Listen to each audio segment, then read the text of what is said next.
announced you're rebranding the party, but it's going to take more than cosmetic tinkering, isn't it, to get that crucial breakthrough to get electing MPs to Westminster and breakthroughs in local government. Yeah, I mean, in European elections, we've done it, haven't we? We've come second across the entire United Kingdom in a Euro election. So we know that when there's PR and when Europe's on the tin, we can do very well. You're absolutely right. You know, getting a big breakthrough in first past the post politics in England is a very hard thing to do. But I would suggest that if you examine the numbers and look at the progress we're making through local elections, through county, district and unitaries, we're not there yet, but we're on the right road. It's not huge, though, in local government, isn't it? There's a risk that people will vote for you in European elections which they don't think are important. When it comes to trusting you to run the country, they're not interested. Well, what the polls are showing is this, that massive gap that used to exist between our Euro election scores and our general election scores, that gap is narrowing. And indeed, just since 2010, the last general election, you know, we're more than 3 times the level we were in the opinion polls. So people are beginning to trust us more, and they are understanding that we don't just talk in UKIP about who governs Britain, vital though that question is. We're also talking about how that Britain should be governed, and so we've got a big, broad agenda. And I think, well, you know, when we talk about fisheries or wind farms, I mean, these are issues that in the southwest are huge, and we're the only party there with a distinctive voice. So you'd like to see your representatives not always trying to link everything to Europe? Well, I think we'd look rather obsessive if we did. I mean, after all, that's quite a lot, isn't it? Well, only 75% of our laws are made by Brussels, so we mustn't over-exaggerate it, must we? Cornwall's already received approaching £1 billion in European aid, probably about to get a lot more money from Europe. If you've been running the country, it would have got none of it, would it? Well, the point about Cornwall, of course, is it doesn't just get money, it also pays money in. And the net for the southwest, the net for your television region, is that the taxpayers in that area pay far more into Europe about Cornwall's, than we get back. How Cornwall's benefited specifically? Well, Cornwall's had some money back from the European Union, but it's also lost its entire... Which has helped to build the Eden Project, the university, provide superfast broadband. Have you been to Newlyn lately? Yes. What used to be the biggest fishing port in England, it is being destroyed by membership of the European Union. Things have become so bad that British fishermen now are only allowed to catch 7% of the Channel cod quota.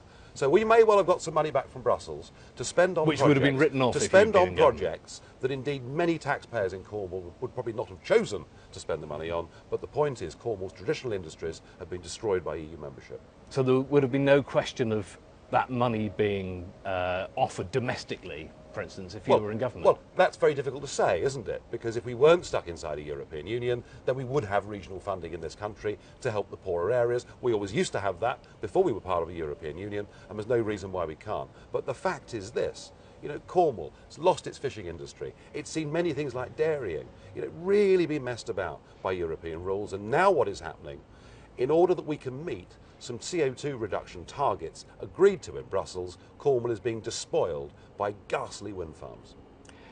Cornwall's probably about to get another £300 million from the European Union. Should it be saying, no thanks? Well, I've no doubt that if it gets some more money from the European Union, more fat cats in quangos will get even more salaries, and the odd building will get built. You think that's all it was used for? Well, I think an awful lot of money that comes back from Europe actually gets very badly spent and wasted, yes. And you think that's the case in Cornwall? I think it's the case across the whole of the country. And indeed, if you look at money that comes back to help Cornwall, most of it gets recycled through an office in Bristol, and they take a 10% commission out of the middle of it. So, you know, Bristol's a long way from Cornwall. I am not convinced that just because 1 or 2 parts of England get a little bit of money back from the European Union, that it's worth the country as a whole putting £53 million a day as a membership fee to this club.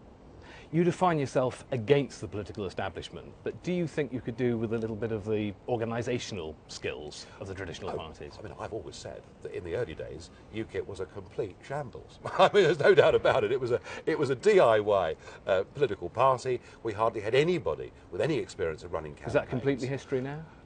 We are much more professional than we were. We've still got further to go, but we're much, much better than we were. And I would say that you are seeing a party that is professionalising, that is getting better at what it does, but don't underestimate our dislike of the established political class. You know, our feeling is the country's been taken over by a bunch of college kids whose views on the economy, whose understanding of how ordinary people live their lives is just about zero. Have you possibly set yourself any kind of deadline and said, if I don't manage to get a UKIP MP into the Commons or a major breakthrough in local government, step aside and let somebody else have a try? No, I haven't. And I mean, I came back as leader on November the 5th in 2010. I'd done it before. I took a short break out and nearly killed myself doing that. I've been back since the end of 2010. We've made great progress since that time. We're more than 3 times in the opinion polls where we were on that day. It hasn't yet led the big breakthroughs in local government. At the end of my time as leader of UKIP, that is what I'll be judged by. I promise you this, I haven't finished yet. Nigel Farage, thank you very much. Thank you.